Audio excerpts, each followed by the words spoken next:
તો કેન્દ્રીય મંત્રી સી.આર. પાટીલે પેટ્રોલ અને ડીઝલ બચાવવાનો નિર્ણય કર્યો છે. પીએમની અપીલ બાદ પાયલોટિંગ વાહન નહીં વાપરે પાટીલના કાફલામાં પાયલોટિંગ અને એસ્કોર્ટિંગ વાહન હવે નહીં હોય. વૈશ્વિક પરિસ્થિતિ ના સુધરે ત્યાં સુધી પાયલોટિંગ ન લેવાનો પાટીલે નિર્ણય કર્યો છે. કેન્દ્રીય જળશક્તિ મંત્રી સી.આર. પાટીલનો આ મોટો નિર્ણય સામે આવ્યો છે. તો જે રીતે પ્રધાનમંત્રી નરેન્દ્ર મોદીએ અપીલ કરી હતી, ઈંધણની ખાસ કરીને બચત કરવા માટે જાહેર પરિવહનનો ઉપયોગ કરવા માટે અપીલ કરવામાં આવી હતી, એ વચ્ચે કેન્દ્રીય જળશક્તિ મંત્રી સી.આર. પાટીલનો આ મોટો નિર્ણય સામે આવ્યો છે. વધુ વિગતો લઈશું. સંવાદદાતા ચેતન પટેલ ફોન લાઈનથી જોડાઈ ગયા છે.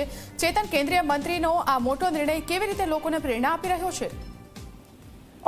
જી બિલકુલ થી છેલ્લા 24 કલાકની વાત કરીએ તો પ્રધાનમંત્રી નરેન્દ્ર મોદી દ્વારા ઈંધણ બચત અને પેટ્રોલ અને ડીઝલના વપરાશમાં ઘટાડો કરવા માટેની જે લોકો છે તે લોકોને અપીલ કરી છે. આ ઉપરાંત વર્ક ફ્રોમ હોમની પણ લોકોને અપીલ કરવામાં આવી છે.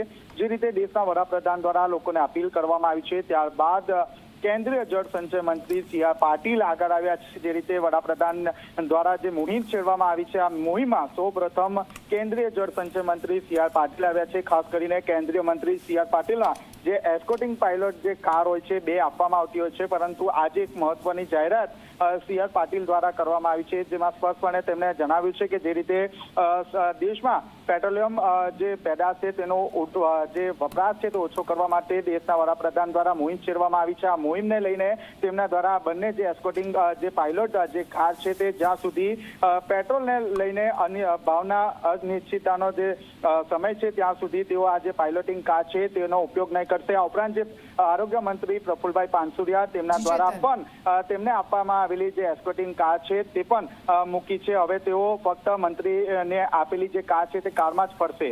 જી ચેતન, આભાર આપનો માહિતી આપવા બદલ.